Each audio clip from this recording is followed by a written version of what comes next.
Welcome. Hello, everyone. Thanks for joining us today for Strategies for Taking Back 2020, Recall Tips, Verbal Skills, and Healthy AR with Rhonda Savage.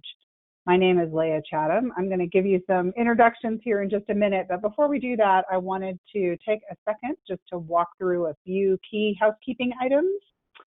The first one is that we would love for you to ask questions as we're going along today. So you'll see on your toolbar, there's an option for questions. You can click on that little arrow. It drops down. You can put your questions in. If they are technical questions, you're having any issues with the platform, you can throw those in there and we'll do our best to help you. If they are questions for Rhonda, put them in as we go along and we will have plenty of time for questions at the end. We'll try to get to all your questions then. Couple of common questions just to address up front. The first one is about sound. Some people do have problems with their computer audio. If you are having problems with your computer audio, just click on the arrow next to the word audio on your toolbar. You'll see you can change from computer to phone, and we recommend that you switch and dial in. So often people will have problems with their sound when they're just listening through their computer. Maybe it gets choppy or cuts in and out. That's a great way to solve that. Another one is related to your CE credits. There are dental CEs available for today's presentation, and we will give you the information for that at the end of today's presentation. We also do have the PowerPoint as a PDF here in the handouts today. Some people have trouble downloading that from the handouts in this platform. Don't worry, you will get an email later with both the recording and the PDF of the slides. So that will be sent out to you later today or tomorrow after the presentation. So if you can't get it here, don't worry. We also do have a new guide developed by Solution Reach talking about kind of win back 2020 strategies. That's in the handouts and you can download that as well. If you have any problems downloading that from there, feel free to go to our website at solutionreach.com and go to our resources section. You can find that there. I would also like to encourage everyone to consider connecting with us on social media. It's a great way to stay up on the latest information about what's happening in patient relationship management, patient engagement, patient communication, practice marketing. We develop a lot of great resources. We have a terrific blog. And all of that information gets shared out on our social channels. So if you're a person who uses social media, absolutely consider connecting with us there. Before we move on, I did want to mention if you have support-related questions and you're a current Solution Reach customer, this is not the best place to get those questions answered. The better thing to do is to go to community.solutionreach.com and click on My Support or email community@solutionreach.com. You could also consider just entering your question in the search bar. Often you'll find that there are great knowledge-based articles and videos there to help you with that. So I'd like to introduce our speaker, Rhonda Savage. We're so excited to have her here with us today because she has just an immense amount of experience. She's the owner of Uptown Dental and the CEO of Savage Success. She is a former dental assistant and office staff member as well. So she's got experience across the entire spectrum of dental practice. She has grown into becoming an internationally known speaker and author. She's the past president of the Washington State Dental Association. She's affiliate faculty member at the University of Washington School of Dentistry. You can see here she's got a ton of experience, belongs to a number of groups, and is really well regarded for her presentations on dental practice management. I am Leah Chatham, the Director of Content Marketing at Solution Reach, and I'm going to mostly be sitting behind the scenes here, but if you do have questions about Solution Reach, I'm happy to help answer those or give any additional insights that I can. I have been doing this, providing education for providers and staff across healthcare for the last 15 to 20 years and spent about 5 years doing marketing and patient engagement for a 20-physician integrated health system. So got a little bit of experience I can draw on to help out if it's needed. So I am going to hand this over to Rhonda. And again, like I said, we should have plenty of time for questions at the end. So Rhonda, you should see that pop up here. And you should be able to take over. Here we go. And you might have to switch your display settings the other way around. And there we go. It looks great. Okay, it's all yours. Thank you. Thank you very much. Oh, it's so do you see only the business of dentistry slide now? I do. Okay, And thank you. you very much. I see your video and you, both. Okay, good. Thank you. I appreciate that, Leah and Lori. Thanks so much for your help. The ladies at Solutions Reach have been amazing, and I appreciate you all being on this call and making things happen. So as far as changing the practice if it's necessary, for many offices, this is more about tweaking your systems and staying current and remembering, in the business of dentistry, we forget sometimes of some of the things that we can do to make the practice more successful, and it really is a team approach. So in the business of dentistry, we have all these responsibilities as an owner doctor, just so you know what's on your doctor's plate, all these different things that we need to be concerned about, but you all have most of this as well. Recare, pass-through treatment, dealing with the phones, working in the back, making sure everything is what needs to happen, everything in the back is there that needs to happen, and you're providing really great care for your patients. But where I usually focus my energy as a speaker, because there are a lot of great clinical speakers out there, is on leadership, communication, team training, and the business systems of dentistry. That's because we don't get a lot of training of that in dentistry. And so it's a constant effort working on leadership within the office, within the team, and growing your practice. And there is growth in the practice even today, and I'll share with you some of those considerations from that perspective. So your patients have a lot of choices in where they go. And I just want to share with you, just briefly, very briefly, what patients are looking for today. And then consider this as a team meeting topic and say, how are we doing as a team?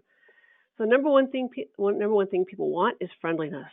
They really want friendliness consistently through the entire dental practice. And I know we have some bad days sometimes, but we really have to focus on being up for our patients when we walk through that door and just keep it there all day. And it can be hard. And it's a balancing act, but it can be hard. But it's important to the patients. They're also looking for a relationship, which means that we have the time to get to know them and we continue with that contact as they come through. We have in our system with our new patient exam, our hygienists are very, very great about writing down personal things about the patient and then updating as we go through. So it's easy for me coming in to do an exam to do a quick check so that I can reconnect with that patient as well. They're looking for timeliness. That's really key. Nowadays, with so many things going on, behind the scenes at their home or teaching kids in school or whatever they've got going on because of COVID, it's even more challenging now for them. So do try and, as best you can, stay on schedule. They do respect that a lot.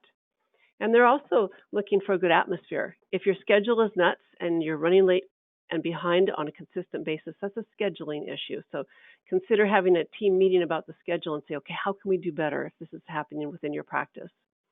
But mostly importantly, they're shopping for money, price, now more than ever before. But women are twice as likely to shop up if they feel the value exists. And the value exists in everything you do. It's your facility, it's your appearance, it's the cleanliness of the office, it's the way we speak to the patients. So today I really want to focus in on verbal skills as well as recare, reactivation, and collecting the money from the patients, your accounts receivables. They are looking for convenient hours. I know right now we have 7 a.m. Hours in our office. I'm in Gig Harbor, Washington. We find that patients are less willing to take those 7 a.m.s because they're at home. They don't want to roll out of bed for a 7 a.m. So it's been a challenge to fill 7 a.m.s, and I've decided if that's the case that we'll switch the day and we'll switch our hours and condense our hours as appropriate. And most patients are coming back. The statistics from the ADA is that about 12% of patients say they will not come back unless there's a vaccine. So that means it's even more important to market today than before if you're offering specific services that you want to market towards. And in addition, they're looking for technology. How is your technology? In working with Solutions Reach and that contact information, the ability to get, the email or text is huge to patients. That says that you're up to date with technology, but they offer a lot more that many offices don't utilize. So if you haven't had a refresher lately, and I've got my team doing that right now, it's good to look back and see what is offered. So your focus in the practice needs to be on the new patient experience and patient retention, especially right now.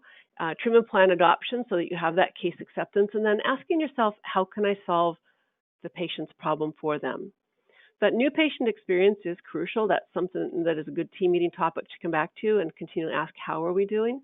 In our office, we actually spend a fair amount of time with that new patient. I take 10 to 15 minutes on average with that new patient so that we can develop the relationship. And they do appreciate that. Not every patient needs or wants as much time as far as my time, but I find it to be very valuable. We do a lot of education for our patients in that time, and they comment that I've never had this shared with me before. So those types of experiences help make your practice stand out from other dental offices, and that's a form of internal marketing. Patient retention, it's a challenge right now with COVID especially, but make sure you're wearing your masks all the way through the facility. I made the mistake just this week of being at the front desk to answer a phone call real quick, and I didn't have a mask on, and the patient, even though they're in the front door and they've got the barrier in front of me, was offended that I as the leader did not have a mask on. So we learn from our mistakes, and I'm letting you know that I'm not a perfect person, but we do learn from our mistakes and consider what your patients feel. Right now they're scared. They're scared. They're really worried about COVID, and many patients, that's one of the reasons they won't come in, or they come in only if they absolutely have to. So I do know times have changed. From a treatment plan adoption standpoint, I want to talk specifically to that because that will increase your revenues. And then asking yourself, how can I help them solve the problem? Verbal skills from that perspective.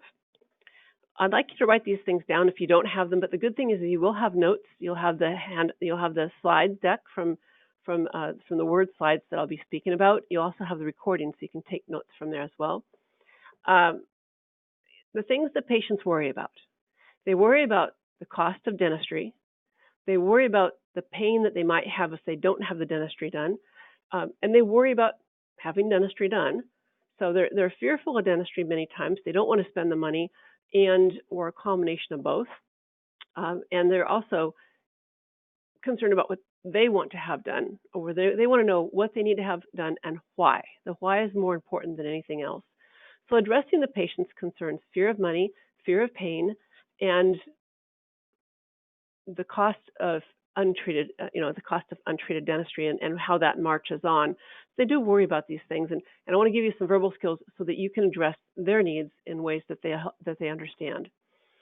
In dentistry, I feel like there are times where we actually confuse the patient rather than having clarity with our message.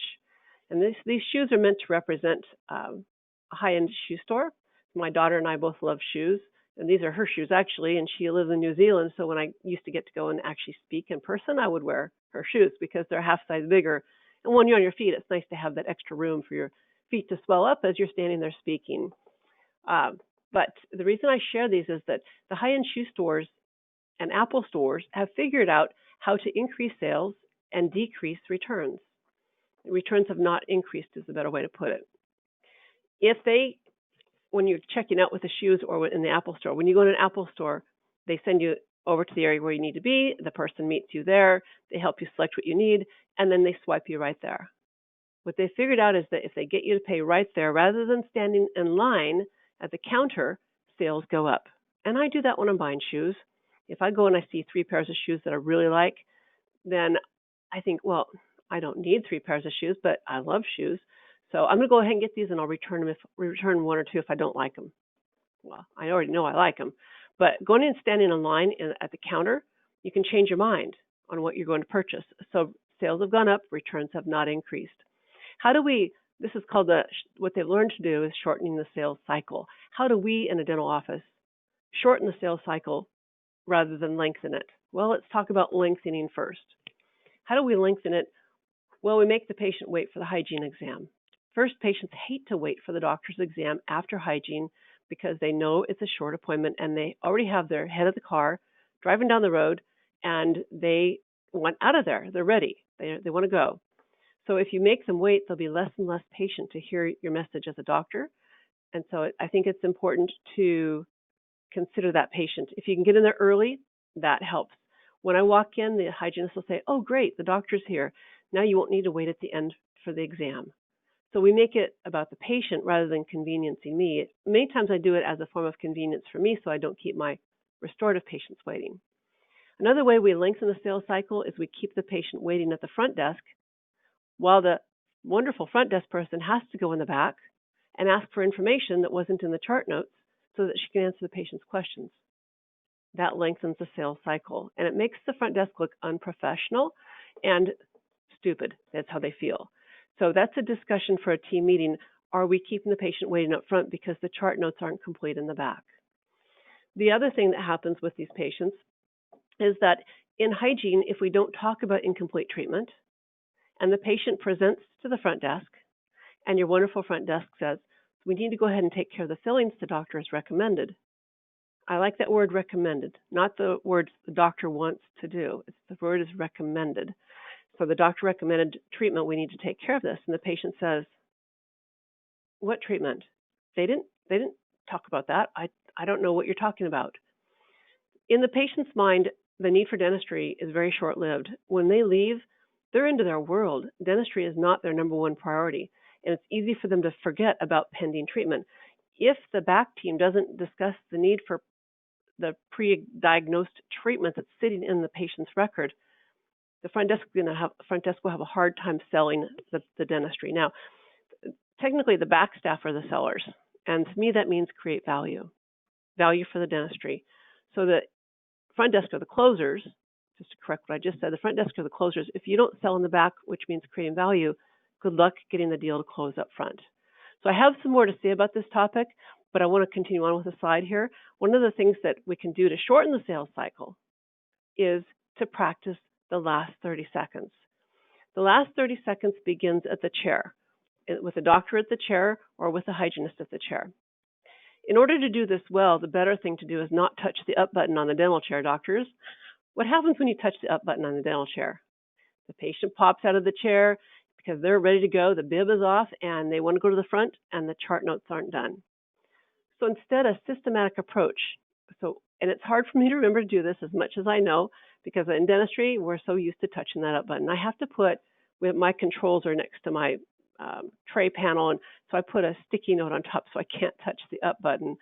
But what I do is I'll say to the patient, Kathy, everything went really well today. I'm going to turn you over to Celeste. She'll be answering all your questions from today, and she's going to finish up your chart notes. So Kathy, the next thing we need to focus on is your lower right. You do have your two very back molars have very large silver fillings.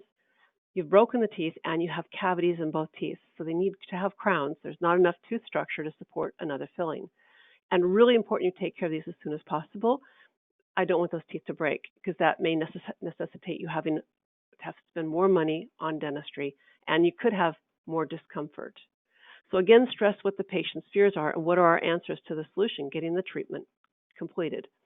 So a sense of urgency is important in this situation if it's appropriate, but always stress what's next for the patient in that last 30 seconds. And then Celeste will take over and after the doctor leaves and says, so it was really good to see you. It went well today. I'll see you next time as soon as you can if that's possible. Then Celeste takes over and says, Kathy, just relax for a minute. I need to finish your chart notes, and we'll talk about today. It did go well today, and I'll answer any questions that you might have. So she answers the questions. She does the post-op explanations and reassurances. And then she walks the patient up to the front and says to our wonderful front desk person, Maisha, Kathy did really good today. This is what's next for her, and it's written on the route slip, so you don't have to say it verbally. The doctor's concerned about these teeth. Really important that she comes in as soon as possible. So there's 3 steps there. The doctor says it, the assistant says it at the chair, we repeat it to the front desk. It's not too much redundancy because patients forget. They should never, ever be at the front desk, again, another good team meeting topic, with confusion about what's next. And they shouldn't be up front if the chart notes aren't done. And they shouldn't be up front if the incomplete treatment hasn't been discussed. So those 3 things are key to the success of a dental practice. Then what's next and why is written in the NV and the chart notes. Next visit, why does this patient need to return? If the patient tries to call and cancel, very simple for the front desk to open the chart and say, gosh, the doctor's really concerned about these 2 teeth. They have huge silver fillings, cavities, and you've broken these teeth. Have they been hot or cold sensitive yet? Yet is a fantastic word because we know yet will come, and it reframes the patient's thinking. In hygiene, I'd like the same thing. I'd like hygienists to say, at the front desk, when they're checking the patient out, if they're at the chair and they're making the patient's next appointment or before they walk the patient up front, find a reason for the patient to return from a hygiene standpoint. It could be recession, clenching, grinding, furcation involvement, root sensitivity, buildup of calculus, stain buildup, clenching, grinding. What's a reason for the patient to return? And then make that be the last 30 seconds. So Tammy, you're doing really well. I am concerned, though, about the bottom right side. You are getting more bleeding, and that's the first place I'm going to focus the next time you come in. So it's important you keep your next appointment as we have it scheduled. And that is written in her NV as well. NV, check bleeding, lower right. And it can be abbreviated, but that helps keep the front desk keep that patient on the schedule when they call to change a hygiene appointment. Gosh, I see that our hygienist was concerned about your lower right side. You had more bleeding. Have you had any achiness or pain in that area yet? Because we do know with periodontal disease that will come. It may be a while, but it does come. So it's about shortening that sales cycle by using the last 30 seconds. Really key in both areas. And that also is where we revisit incomplete treatment. So making sure that the doctor, when they're in hygiene, hygienist, please notify the doctor she does have incomplete treatment. She needs the fillings on her upper left. Could you please check those? I think that they're getting more decay on the edges of the fillings. Patients don't know what margins are. So try and use English in everything we do so they understand what we're talking about. They don't understand our jargon or our vernacular. And every industry has that, but we need to minimize it so patients understand. Now the narrative.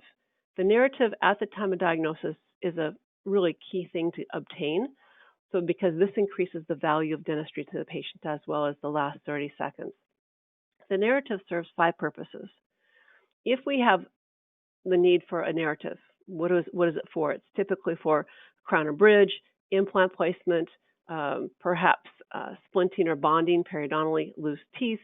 It could be the narrative for dentures, partials. What's the reason for the treatment? That's the narrative. And it should be written down in the chart notes so it's easy for the front desk to utilize that information to get the patient to schedule.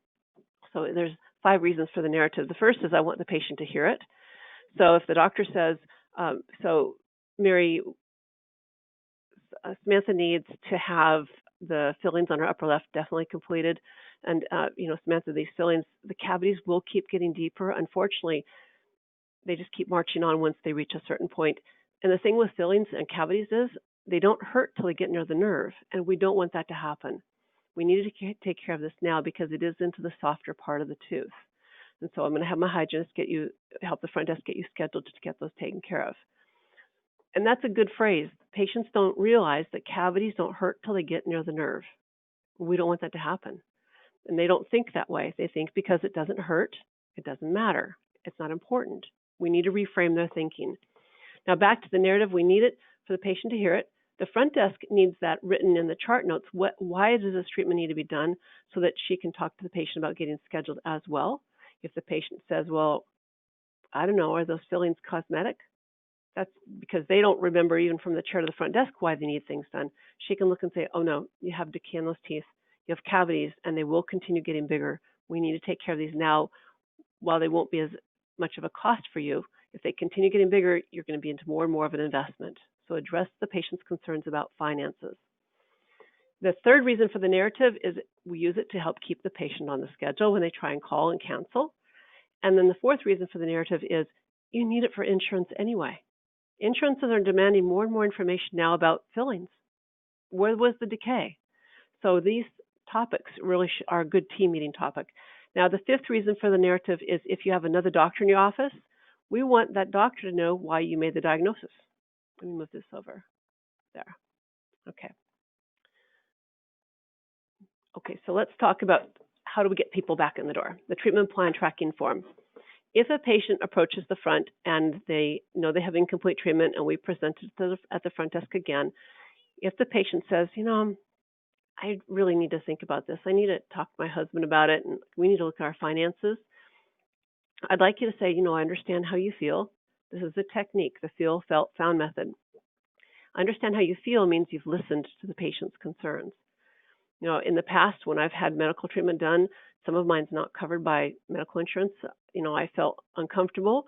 But what I found is that it's important, and I needed my questions answered. I need to look at my budget. So just so that I can answer any questions that you and your husband may have, is it okay if I give you a call by next Wednesday and answer any questions? Because this treatment is important to complete. So we invite ourselves to make the follow-up call. In dentistry, one of our problems are, as far as being productive, is that we don't follow up with a patient soon enough. We let them wait 1, 2, 3, or 4 months or longer, and we don't call until we have openings in our schedule.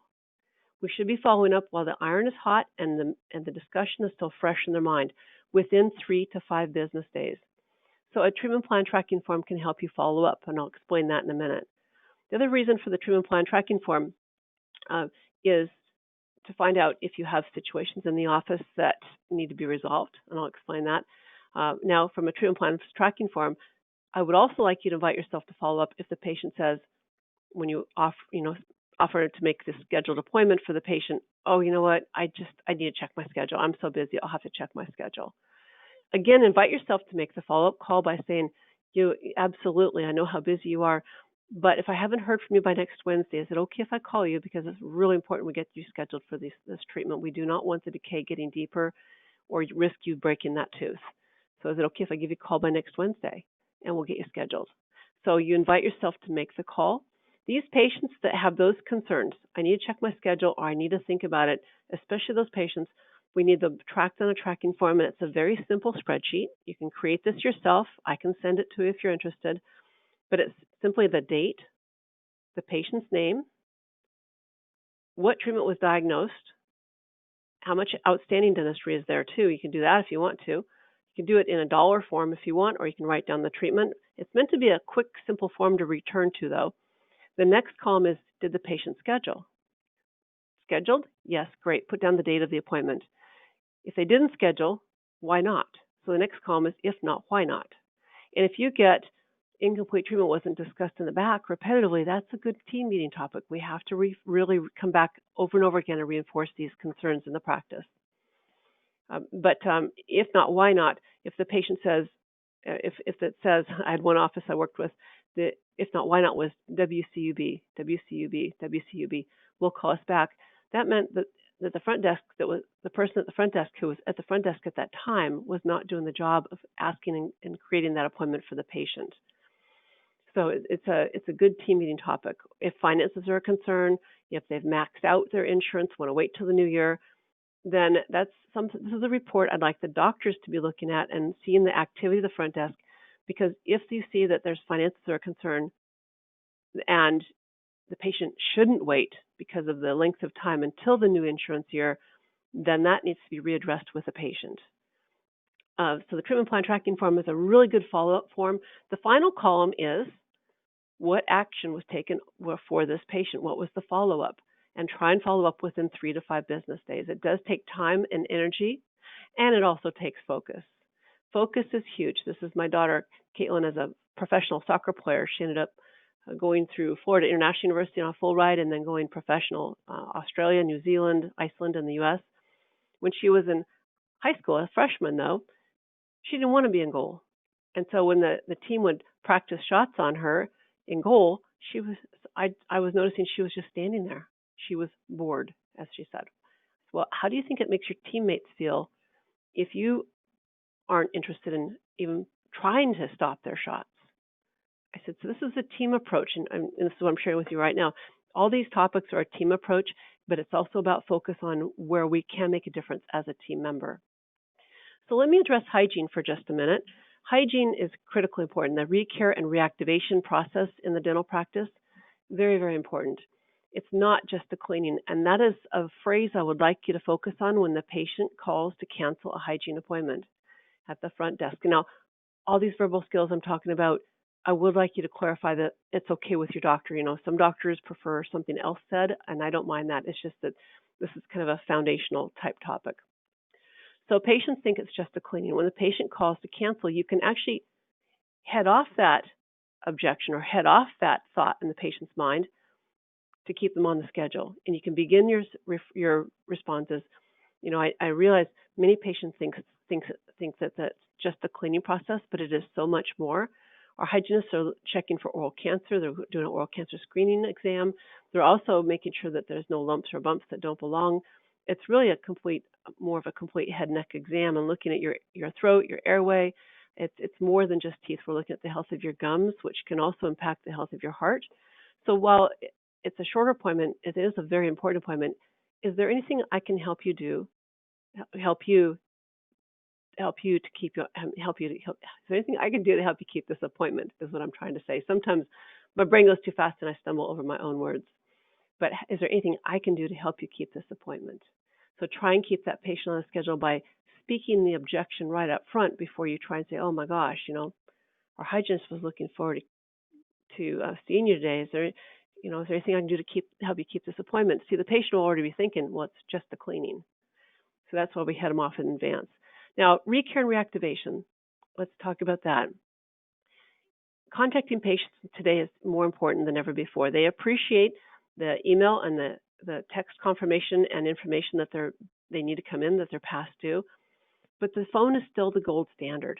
If you have a patient who hasn't been responsive, give them a call and say, we are concerned. It's been a bit since we've seen you. Wanted to make sure you're doing okay and your family is okay. But it is important. You do have some incomplete treatment. And so I was calling to reach out to see about getting you scheduled. The treatment you need is on your lower right side. And don't want to describe that over the phone, but give us a call. It is important. And then you leave that message. So you don't want to ever talk details on a phone message. And most of the time you're going to go to voicemail. I know right now when people call me and they call, especially the younger generation, when you call and leave a message, they won't listen to the message. They'll just call you right back.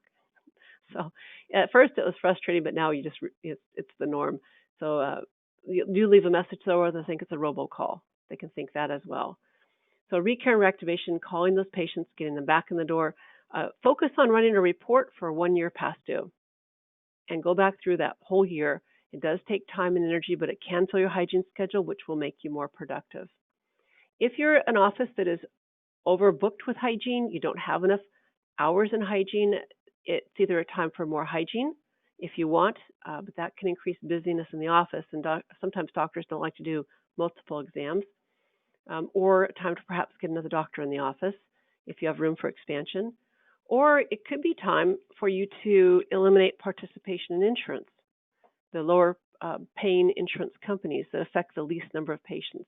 So you can kind of weigh out if you are a network with different insurances, which has the most patients and which pays the best, and start eliminating insurances from the bottom up. And so that way you don't have to worry about getting so many people in it or ignoring people that need to make a hygiene appointment. Different considerations in hygiene really depends on the style of the doctor's practice, your facility, hygiene availability. Tough to get a hygienist now, isn't it? Just in general across the United States. But recare is hugely important. It's the backbone of a dental practice in perio, pedo, and a general practice. It is your backbone. When hygiene goes down, the practice goes down. So that focus on hygiene is crucial. It's also important to focus on doctors training your hygienist, I believe, to speak for you. From a productivity standpoint, the more your team talk for you doctors, the more dentistry you can do. Again, and based on your needs and the style of your practice, I'm a real talker. Sometimes I don't delegate as much as I need to, but I try and delegate as much as I can to my assistants and my hygienist to answer patients' questions and talk about different procedures for them. So recare and reactivation. Before I move from that, though, percentage of the recare reactivation that we consider to be success would be to get 85% of your patient base back in the door, at least on an annual basis, if not every 6 months or your perio maintenance every 3 to 4 months.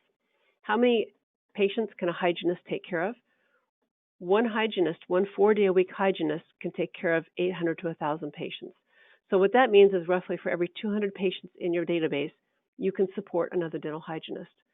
Patients, those are active patients. Active patients are patients who have been in within the last 18 months.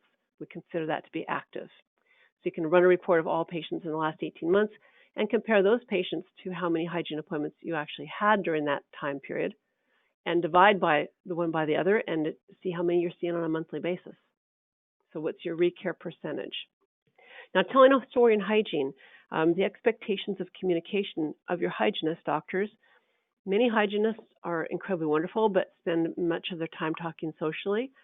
It's our time to educate the patient about their needs, about their family needs, perhaps if they have children, talking about flossing baby teeth. Many adults don't realize they should floss baby teeth. But the enamel in between the teeth is so thin, they get decayed very rapidly. Talking about perio as it relates to the patient's high blood pressure, blood sugar levels, inflammatory responses. So it's about educating the patient in so many different areas. We should be 75% educating the patient and 25% social. So consider how much educating are we doing in hygiene, and talking about the services in your office or new education that you've had.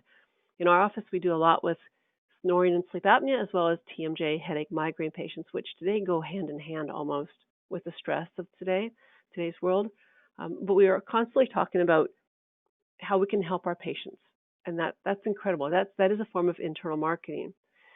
Training your team to talk for you, though, doctors. I like to train my team to talk from the intraoral camera for the photos. What do I see and what concerns me? You can have, maybe with your assistants as an example, take 10 minutes and show them some photos and tell them what you see, what you would be concerned about. So 3 different 10-minute sessions, and then turn it around from a training standpoint. That way you know that your message has been clear, and have your assistants tell you what they believe you would want them to say based on the photo alone. Because patients listen to your assistants and your hygienists. They know things. And if they know things, when I walk in and those photos have already been shown, the patient listens to me more effectively. And that's a huge learning opportunity for the patient. Nowadays we can show them digital photos and digital x-rays. The patients can see more now, and they understand their choices more because they can actually visualize the concern that we have. And the camera, in my opinion, increases trust. Patients can see what we see. I tell them it's just like looking over my shoulder, and they like that. Now, from a patient relationship standpoint, I believe that hygiene, again, is critically important as far as reconnecting with that patient. Have you ever had a 3,700-pound patient in your hygiene chair? So this is E.T. the walrus, and I was cleaning his teeth as well as he had ulcer on the roof of his mouth. The bad thing was that day I forgot my mask, and he blew in my face. Their lungs are huge, and the job of those lungs is to clear the floor of the ocean bottom so they can eat the dead stuff below the sand and all the other silt that might be on top. But so the patient and the relationship is really important. Doctors, I would like to stress it's important, in my opinion, not to look at the hygiene appointment, the hygiene exam, as a nuisance or a frustration because you just don't have time restoratively. It's actually an opportunity to reconnect with a patient, and there's a lot of value in that. So does the patient have perio? So our need to educate, again, that intraoral camera is key. Take a photo before, intraoral photo before, and take a photo afterwards and show them the calculus you removed. This, by the way, is an orangutan. Okay, so telling a story in hygiene, I have that expectation of communication of my team. I want them to tell a story to me when I walk in. I want them to say, Dr. Savage, Mary's doing really well in most areas, but I am concerned about her lower left. She has those implant crowns. It's difficult for her to keep them clean. She has an open contact, and I'm worried about the periodontal disease in the area because I know, and you know, that puts her at risk for a failure of an implant. So could you take a look down there? I think replacement of one of those implant crowns would be appropriate for her, but let's have you take a look. I want them to serve it up to me on a silver platter when I walk in hygiene. I don't want to have to beg for the information. I want to have the patients hear the hygienist say it to me and reinforce the hygienist message. And one hygienist I worked with was resistant to doing that. She said, well, I've already told the patient. And I said, I understand, but I want to be engaged in the patient education process. I want to be engaged in talking about and reinforcing the information that you gave them. So I need to be part of this. I need you to serve it up to me on a silver platter so I don't have to ask or beg for the information. I would like you to offer it. And that just seems that has a different perspective to it. So let's talk about accounts receivable now before we run out of time. Accounts receivable is a critically important process. Patients that owe you money don't like you. So it's important that we're real clear with our financial arrangements with patients. Doctors, if you have a change in treatment at the chair, I recommend, like as an example, you take out a filling and you see a fracture running through that occlusal floor, that mesial to distal, and we need to stop. The patient needs a build-up crown. At that point, any changes that I see, I'll say to the patient, so there has been a change, and really important that we talk about what would be the best for the tooth, because you do have a fracture through this tooth, and we show them the intraoral photo, and they understand. So this tooth needs a crown. The filling will not support this fracture. You'll end up either losing the tooth or needing a root canal. If we can prevent either of those, then we've done our job. as a dentist, because we want to save you money, save you pain in the future, and this is the best treatment at this point in time. So saving money and saving pain in the future, again, going back to patients' concerns. Then I step out of the room and I'll say, now I'm not sure about your time or mine. Let's check on that. I'll be back in a few minutes. That actually is the signal to my dental assistant to move to the front desk and enter the treatment at the chair, go up front, let the front desk know we need an estimate, and the front desk comes back, provides the new estimate, gets a signature, and there's no surprises. That we get a signed financial agreement or signed financial form, treatment form, every time we do anything for our patients. It doesn't matter if it's a one-surface filling, every patient signs so they know what their financial responsibilities are. And that helps keep you from getting into trouble with patients. Who's in charge of your accounts receivable up front? Let's talk about the follow-up of accounts receivable. There should be one person in charge, but other people should help. Everyone at the front desk should be capable of collecting money for the day. And if you're not skilled in looking that up, for our wonderful front desk person who is in charge, on the day sheet, write how much needs to be collected that day from that patient so that they don't have to guess. So it's a team approach. Everybody should be able to collect money. And now I would like the front desk person who's in charge of the accounts receivable to run a full accounts receivable report and not have any credit balances in it. That means that a full report means you're not aging it further. I want all the money that's owed to your practice, including past due insurance, and ideally you deselect credit balances.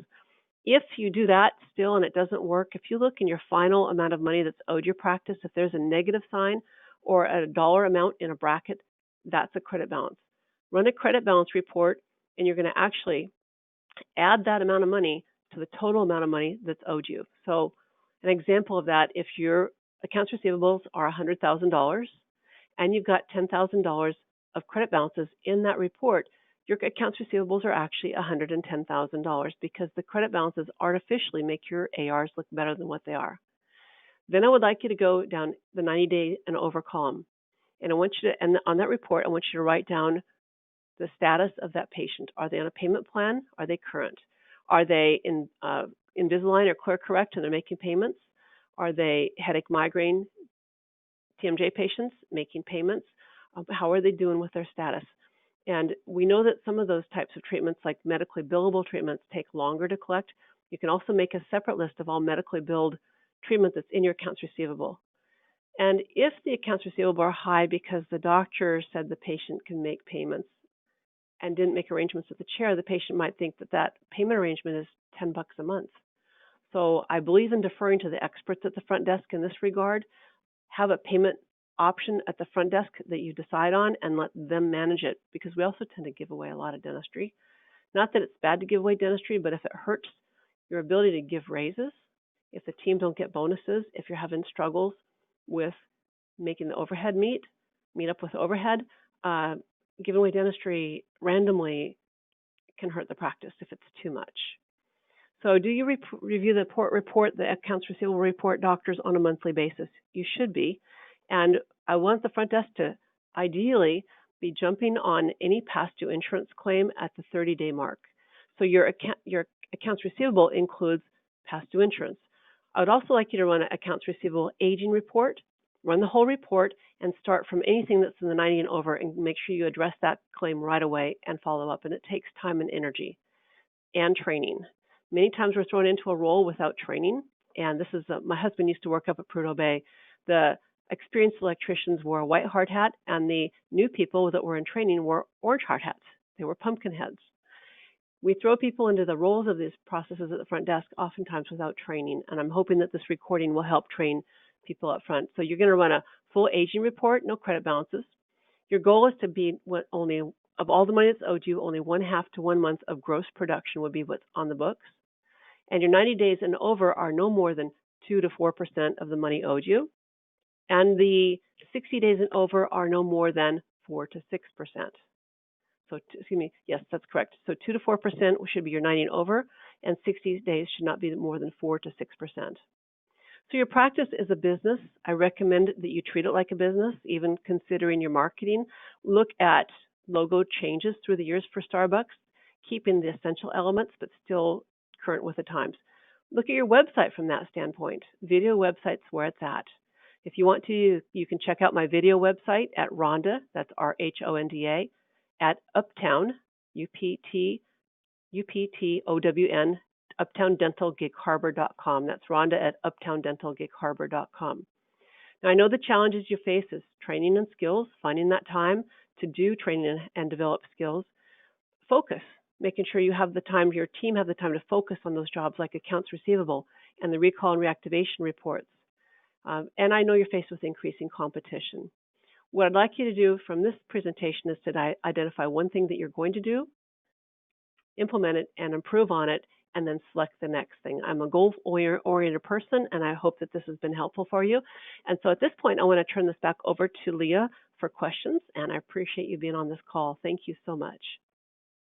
Thank you so much, Rhonda. I'm going to take that back here, show my screen. We'll just be on that same question screen. So everyone, please do enter your questions here. We've got a little bit of time. We've got a couple of wrap-up slides at the end to make sure you get your CEs and things like that. But we've got a good 10 minutes or so here to be able to do some questions. So Rhonda, one of the first questions that we have is from someone saying that they feel like because their office is out of network, their treatment plan estimates are always wrong. They're not sure how best to kind of explain that to the patient. You know, how can they let them know that this may not be exact? Do you have some good ideas, wording, suggestions?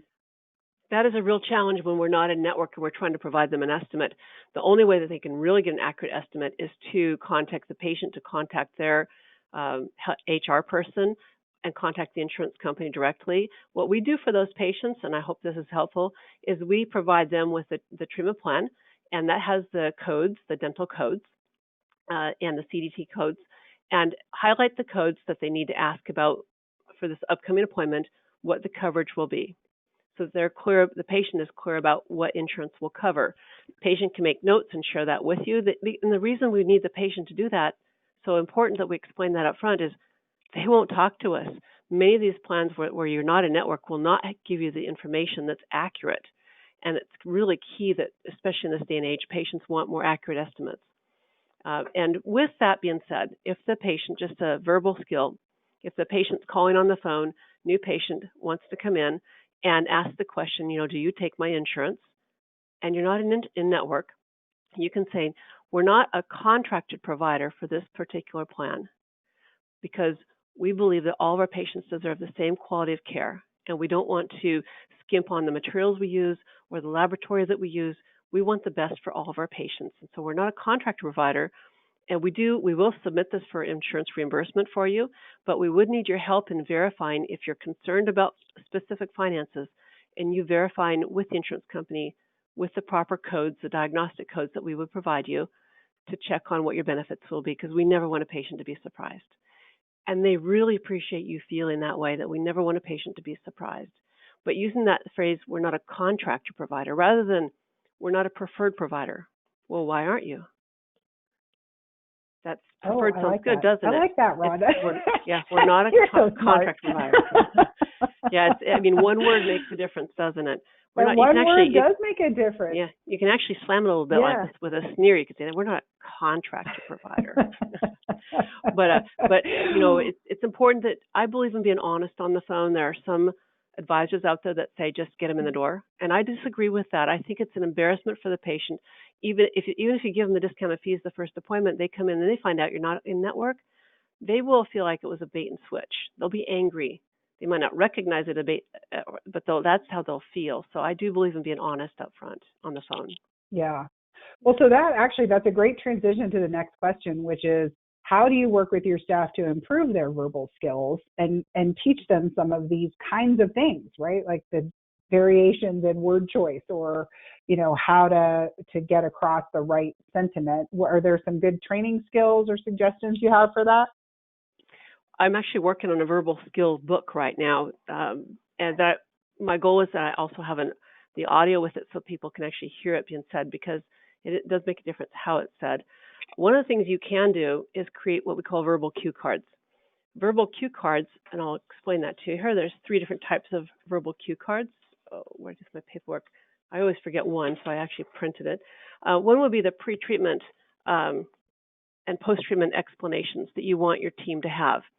So you can actually write those out. What do you want them to say as they're seeing the patient and at the end of the appointment? What would be some of the things that you would want them to say? The other would be the advantages of dentistry and the disadvantages if the patient doesn't accept dentistry. So the advantages and disadvantages if the patient doesn't accept the dentistry. What's the risk? What's the downside to the patient if they don't do the dentistry? And the third would be to create a set of verbal cue cards for the commonly asked patient questions. So commonly asked patient questions, you can actually gather those questions by having a pad of paper by every phone and at each computer station in the back, and just have this assistant and front desk and hygienist write down patients' questions. At the end of a few days, have one brave soul who can read the handwriting, tally those questions and summarize them. And then doctors, your homework over the weekend would be to write out the answers for those questions. Now, in my business, we do have verbal cue cards we have completed. We actually, those are available on our website at savagesuccess.com. Also, a real good resource is I've created DVDs. One of those is on the front desk. I call it the Savage front desk, and many verbal skills in there, as well as throughout the rest of my DVDs. I think it's constantly working on things. What's the best to say? And as much as my team know, and as much as we do, one of my wonderful front desk came back one day, and I heard her say, because the patient was having 2 crown preps, and the third that we wanted to fill, we couldn't. It had a fracture through the entire lingual wall. The assistant, the front desk went back and said, "So the doctor wants to do another crown." And I just cringed. I was like, "Oh," because I wanted her to say the doctor would recommend that you have another crown because you fractured this tooth. And then another wonderful assistant, new to the practice, we use nitrous oxide, was talking to the new patient in the chair, and she said, "So do you use gas? Do you have gas with your dentistry? Do you have gas? Do you have gas during dental appointments?" And I heard that in the hallway. I just died laughing. "Do you have gas during your dental appointments?" He looked at her like, he said, "No, I usually take my Beano if I have to." We were dying. So some things are really funny that happen. So it's interesting. Well, I had one another patient. thing. Sorry. Oh no, keep going. Just chart notes as an example of funny things in chart notes. I do check my chart notes. I have my team do them for me. I check them daily to make sure they're accurate and correct. And then they will make the changes because we'll have them print them out, and then they make the changes so they learn what they need to change. But one of the chart notes said the 13-year-old patient, his jaw issues started when he fell off a cliff at the age of 13. This was true. And then a couple years later, he fell into a swimming pool, and since then his jaw has been pooping.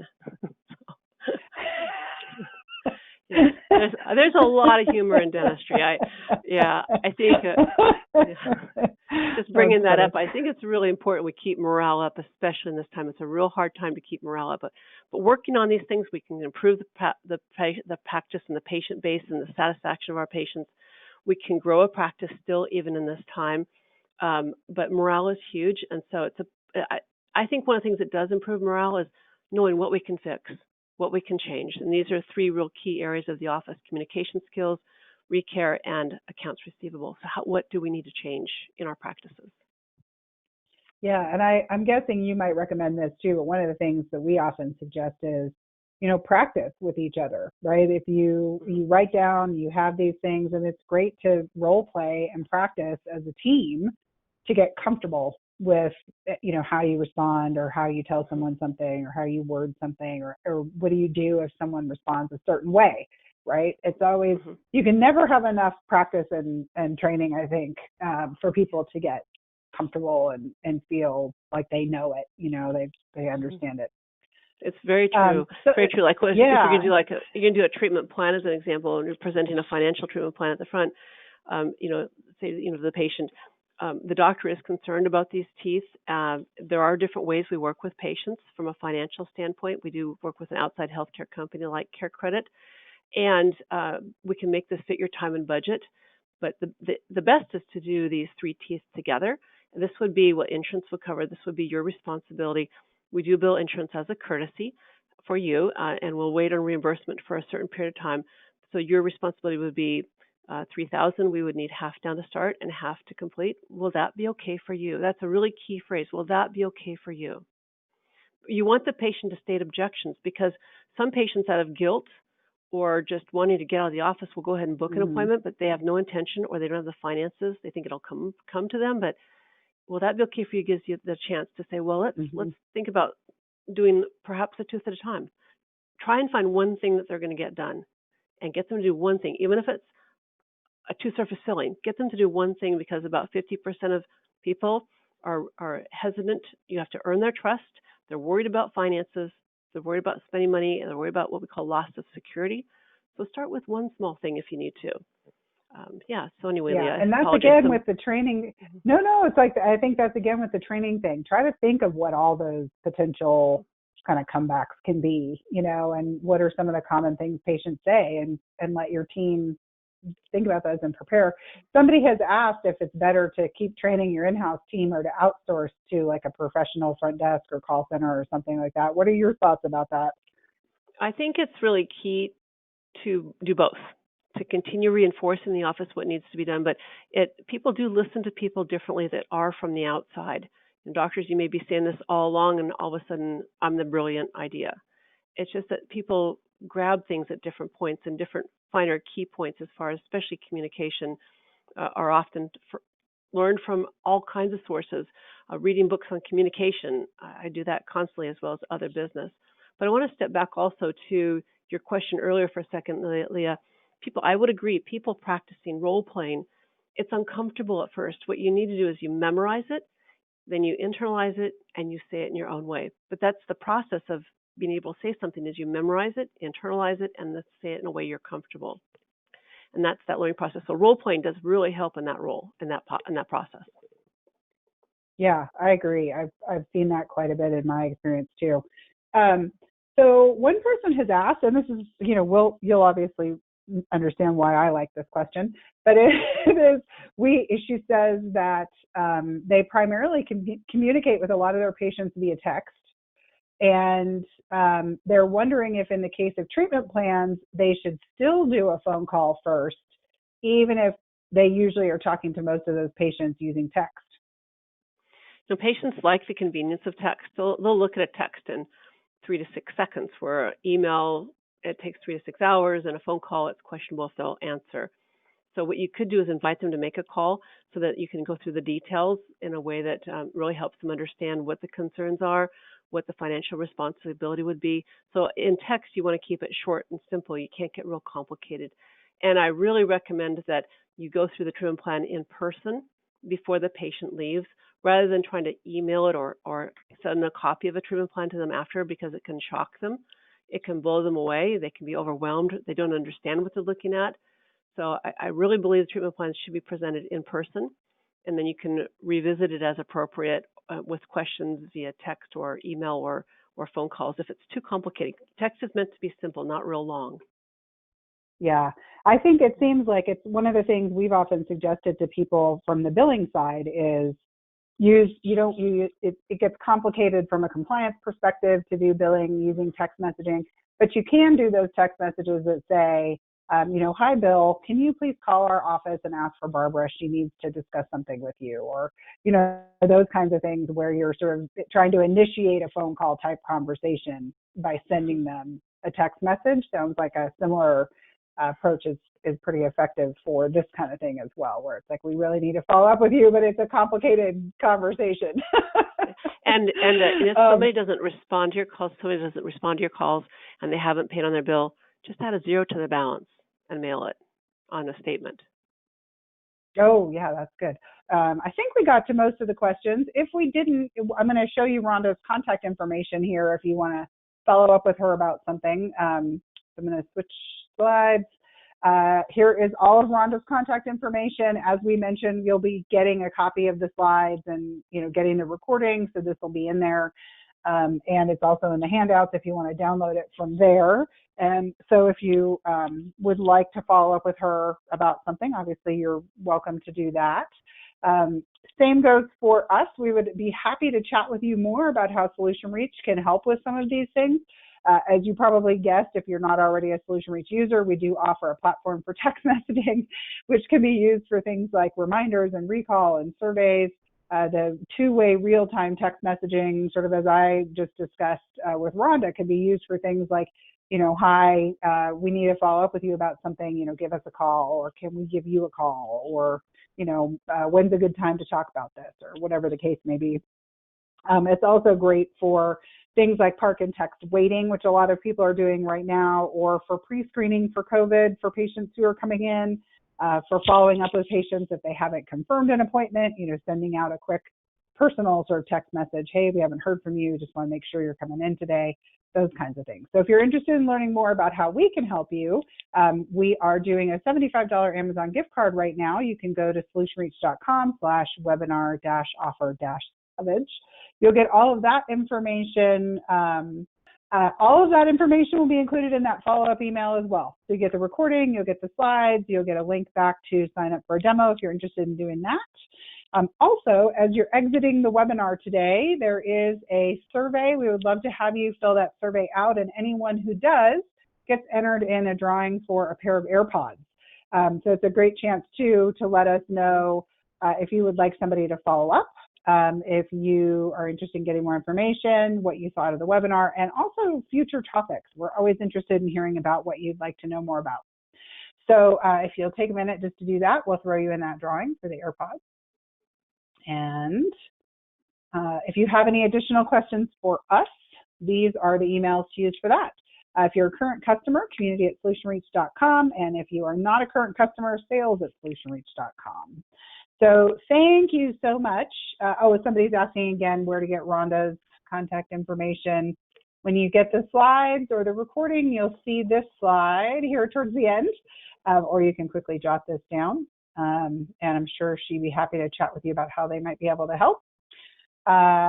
We have gone over by 2 minutes. I'm so sorry. I just want to make sure everybody has all the information that they need. Thank you so much, everybody, for joining us. Thank you so much, Rhonda, for presenting today. We're so happy to have you. Thank you, Leah, and thank you, Laura and Lori and Solutions Reach, and to all the people who attended. It was a real pleasure, and hope to hear from you. If you have questions, I can certainly help. Thanks a bunch. Yeah, great. Thank you. Be safe, everyone out there. We hope we'll see you again on future webinars. Thanks again, everybody. Bye.